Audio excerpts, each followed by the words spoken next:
Well, hey everybody, I'm Jan Erickson from Stepping Aside, and welcome to Somewhat Daily Tarot and Rune for, let's see, Monday the 26th of July, 2021. Well, let's see. I hope you all had a good week. If there was it seemed like on Monday of last week we were maybe considering a new direction, having to make a decision or something about your future and what that's going to look like. Maybe checking in with a wise mentor or something like that. But at some point, you're making that decision, and it's involving some kind of shift in perception to do it. That seemed to be what was coming through on the 22nd. So that would have been Thursday. But basically, we were bringing spirit awareness into whatever decision we had to make, and it was affecting other people, like in our family or whatever. So we just needed to have a little more information and to take the risk, basically. But again, you know, with an understanding that whatever you do is going to affect the family. So we'll see if we continue any of that this week, or if we're going to turn a page. Usually on Monday we turn a page. So let's go ahead and take a look at the rune for today. The moon's in Aquarius until Pisces at 8:30 p.m. my time. That's on the Pacific coast, so Pacific Daylight Time. Let's see what we have. Oh, we have Sewillow. Now, Sewillow is one of the as above, so below runes. It's basically Kenaz skewed above and below, turned outward and inward. So infusing the light of spirit into our awareness and into our interactions with other people. You can look at it that way. It's the rune of the sun. It's the rune of light. It's about, you know, energy and creativity, and in a sense, the rune of the will. Let's see if I've forgotten anything. I don't think so, though. Self-confidence. And again, the link between spirit and form, you can look at it in terms of either spirit infusing form or transmuting ego into spirit with the rune. Now let's see what our geomancy rune is going to say today. I'm going to roll and throw down the 4 elemental runes. We have a single dot, so that's an active principle for fire. Looks like we have 2 for air, 2 for water, and 2 for... so we have Laetitia. That's Tristisha. Where is Laetitia? Otherwise, I'm just going to show you Tristisha upside down. Oh, right there. Well, you know. There you have Laetitia. This is joy, happiness. It's also, you know, I think and coupled with Sewillow, then you're looking at maybe self-confidence that's you know, manifesting something that's so positive for you, and good fortune. It also means good fortune, similar to Fortuna Major, although Fortuna Major is going to be greater fortune. We should say it portends good fortune. We'll say that. So with Sewillow, you know, something may be coming into your awareness today that's going to essentially get you something that you need or want. And it doesn't have to be something tangible. It doesn't have to be something, you know, monetary in that regard. It could just be maybe something you've been wanting to happen is finally going to unfold today and happen for you. So, but let's see what the cards have to say,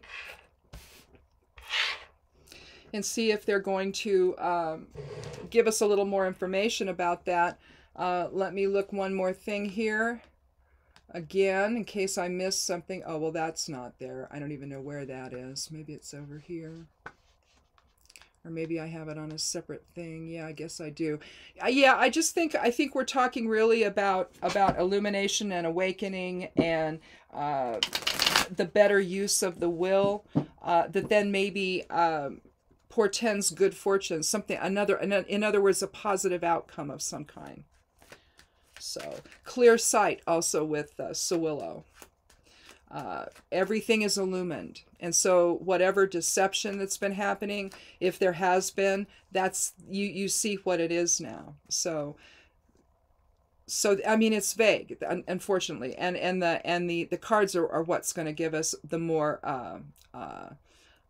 finer detail of what this means. So hopefully, well, they usually do. So anyway, let's look at the first one. We have the Knight of Cups. Knights are passionate. He's basically he's on his Grail quest there with his chalice. You can see the winged sun attached to his helmet. That's healing. Cups is all about compassion and healing and love. It's the water element. Can also be about change. You see the water down below there, the little river or stream. It's meandering through the what looks like maybe he's coming up upon some mountains or something. And so here he's ready to offer compassion. Knights are about movement. Knights are about doing things. And the knight and they're a little bit older than the page. Now the page is going to be a student. They're not as old as the king and queen though, but they're passionate. They're visionary. It could be that it could be that he's bringing news of some kind, although that's usually the page. But he could be saying that you know, as he's arriving to help somebody, you know, that help is on the way, maybe. But one that's compassionate and not authoritative. Well, okay. I'm not sure what this is going to have to do with anything. But here you have maybe somebody getting in the way of what it is you want to do. Either that or the king finally stands ready to help. The problem I have with this card, and I've said this many times before, is that this is typically depicting miserliness. So whereas maybe money's not available, compassion is, or help of some kind, physical help maybe. But let's see. Here you see the king sitting on some kind of a stone bench there. Looks like a stone bench anyway. And you see 4 coins. He's stepping on 2 of them. He's holding tight to one. And the other one he's displaying proudly on his head. His back is to the kingdom. It's all his. It's not anybody else's. So his structure looks different. His foundation looks different than the rest of the kingdom. So that's usually a card of miserliness and greed, which seems to be diametrically opposed to the knight and his offering of compassion and possibly help. But with water, you're looking at, you know, you cannot ignore the concept of change or the influence of change with that Knight of Cups. And since you see the water meandering around there, you know, you've got kind of change that's not very straightforward. So he's there to offer help and compassion, maybe. Now we can move these cards around, and I think that's what we're going to do. We're going to begin with the 4 of Pentacles. Pentacles, again, with the king, is about money, finances. It's the issues of physical form, okay? So it could be work, it could be your legacy, it could be your home, family, all of that. It's all of the little pieces of everybody's individual lives. So here we're hanging on to something, all right? But then we have the card of death and transformation, the 13th card of the major arcana. Now, this also reduces to 4. So we have another 4 energy, but this is a different type of structure. This is structure that's transforming into something else, okay? From miserliness, maybe to compassion. But here you have the beautiful white rose inverted. You see there, it looks like a star or a pentagram.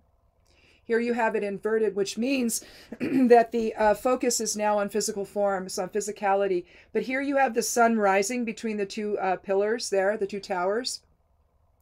You see the Hierophant here delivering last rites. You see the queen bereft, she's crying. You see the child. You see the king is dead on the ground as death rides through on his white steed.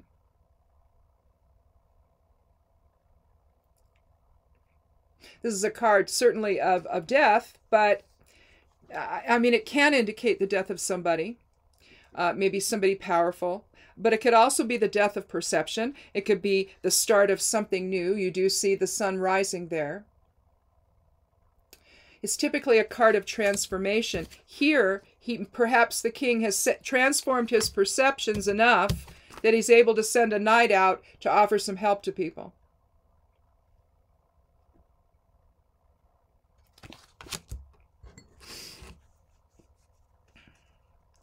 So perhaps then the king has had his Sawillo moment.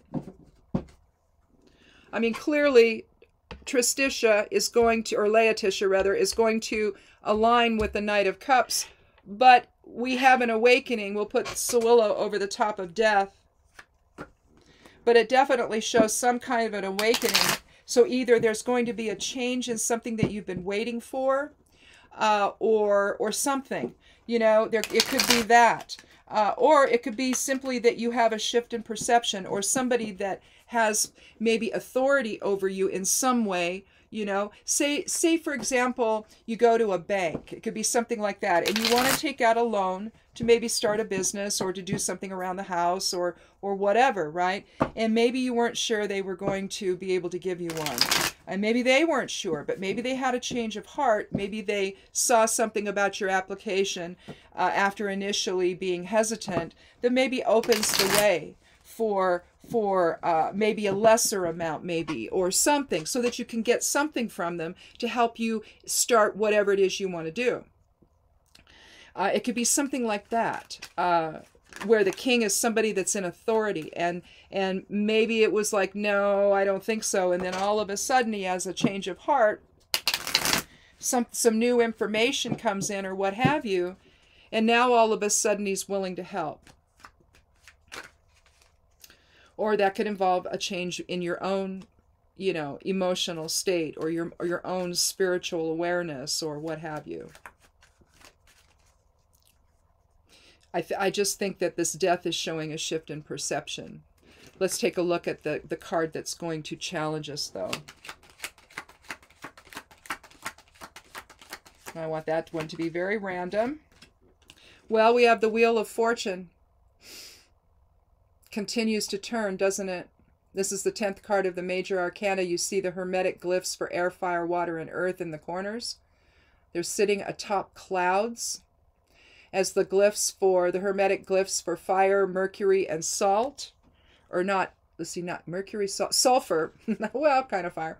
Sulfur, mercury, and salt sit atop or surrounding the wheel itself.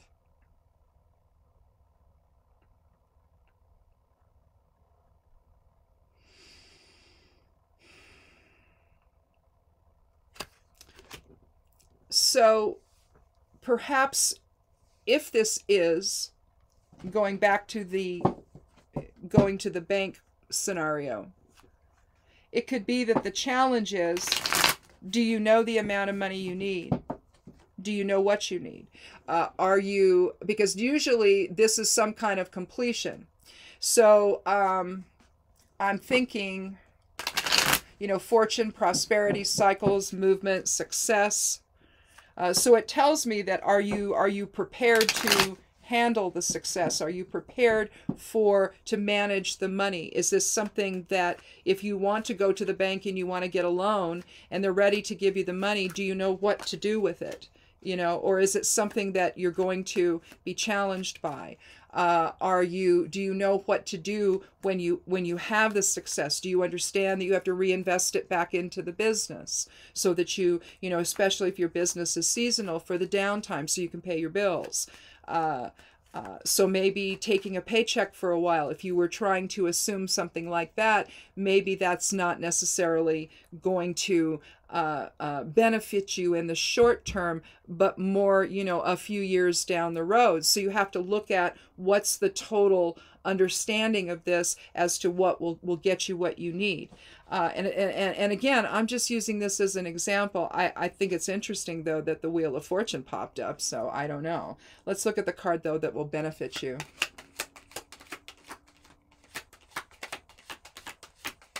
I mean, again, you know, it's also about cycles and the turning of the wheels. So you may have to understand that whatever this endeavor you're going to begin here may be, it's something that's going to have an up and down feeling to it, where sometimes it's going to be more successful than others.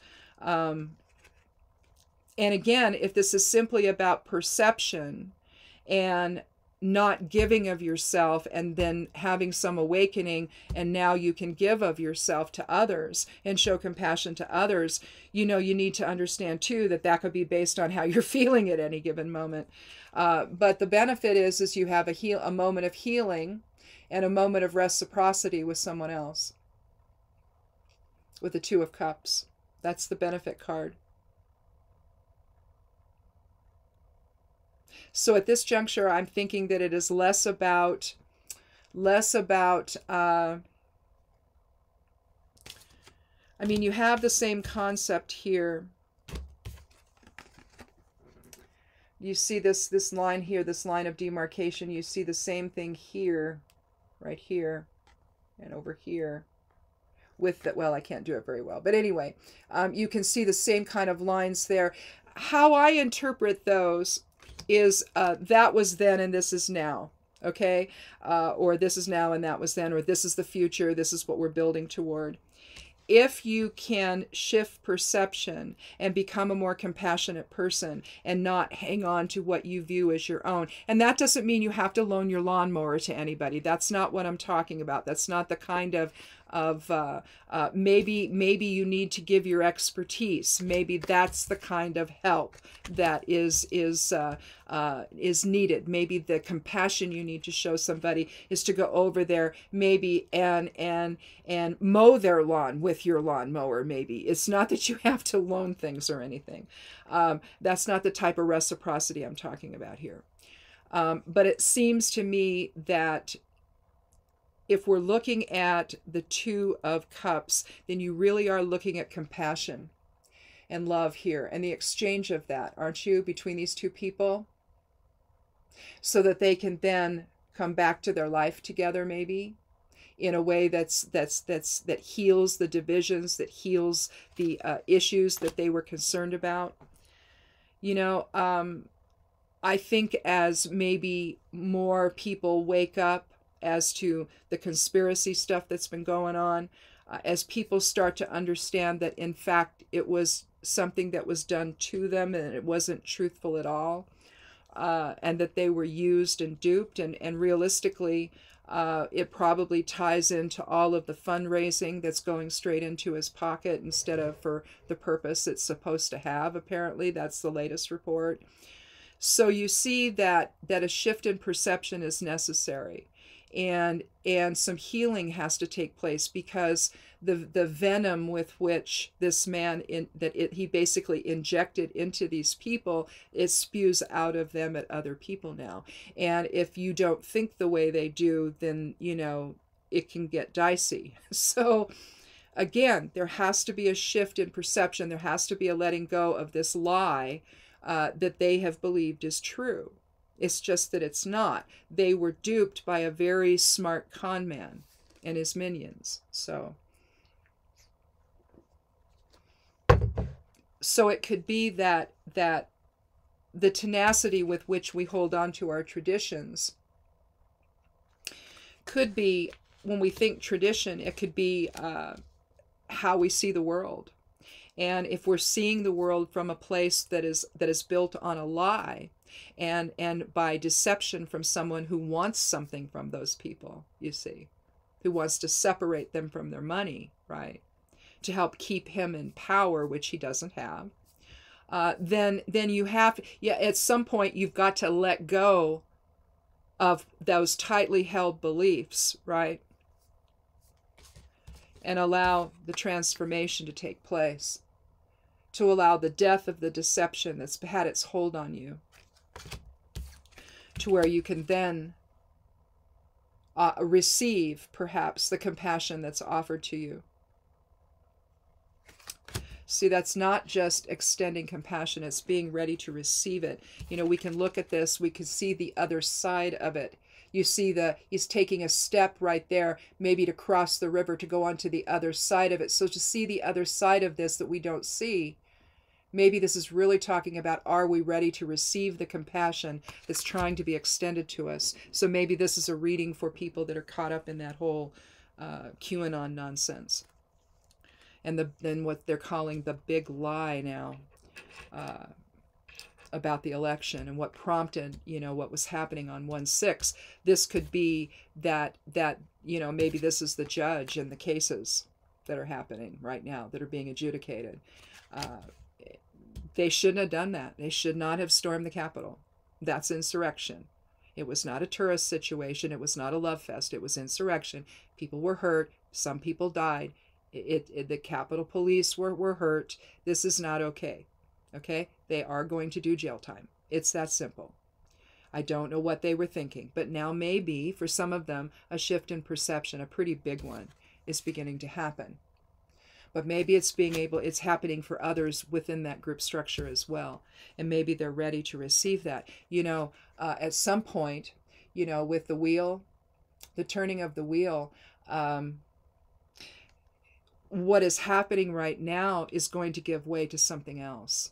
And the something else, I think, is the truth is going to be revealed. And you're not going to be able to hide from it any longer. And so I suspect that that's part of what the Wheel of Fortune is trying to tell us here. Its cycles, its movement. If you can let go of this paradigm that you've hung on to for a while now, these lies, this duping, this manipulation, this propaganda, this mind control, which is what it was. Anytime you have somebody you're listening to that is doing all this repetition in a kind of a sing-song cadence, that's mind control. That's intentional mind control of the audience. They're trying to hypnotize you and into believing and hearing. And if you go to these rallies, if you hear what he says over and over and over and over and over and over again, eventually the lie becomes the truth, at least in your mind. Maybe. And I suspect that that's what happened.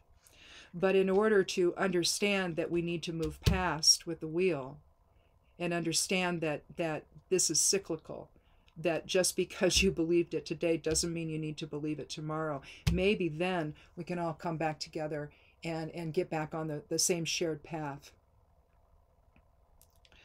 and experience healing and love and compassion and reciprocity and kindness. Being willing to both offer and receive that. The decision to do that, the decision to come back to love, essentially. Which then would correspond with Laetitia, wouldn't it? So, eventually we get there.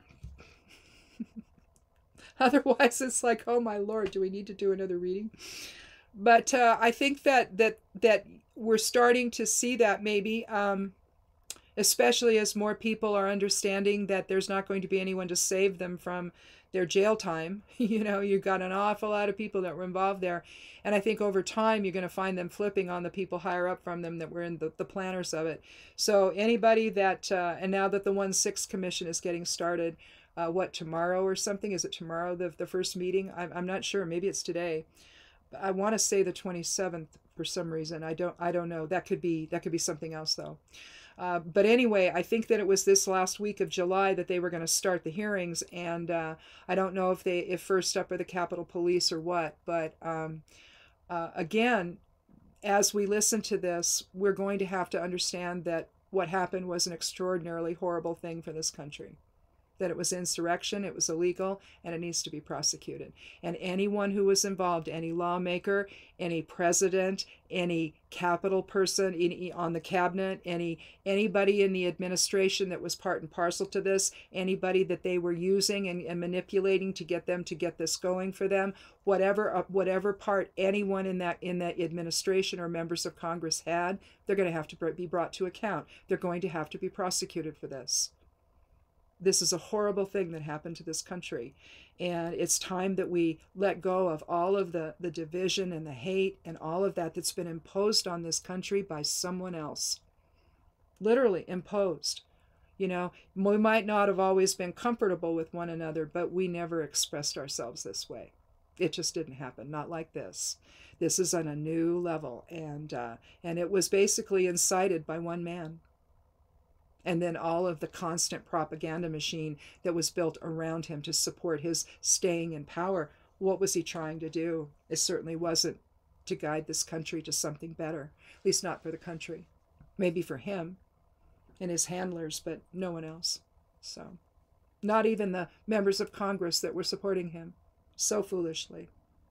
So, anyhow, healing is possible. Reciprocity, coming back into love with one another, is possible. We just have to drop resistance and let this stuff go and find our way back to one another. So anyhow, that's what I've got for today. We'll talk again on Thursday, and watch for the forecast to come up Monday through Friday on the blog. It's the longer one. That's over at Stepping Aside at I'mSteppingAside.com. Over on Medium, I do a smaller esoteric forecast. Plus, I've also been publishing the correspondences, the magical correspondences for each day over there. I also do that over on Patreon, so if you want to follow me over there, that's just $1 a month to join. So, other than that, the newsletter went out on Saturday. You can sign up for that on the left side panel of the blog. And I guess that's it. I think so. Anyway, have a good day. We'll talk again Thursday, and be good to yourself, be good to one another, and blessed be.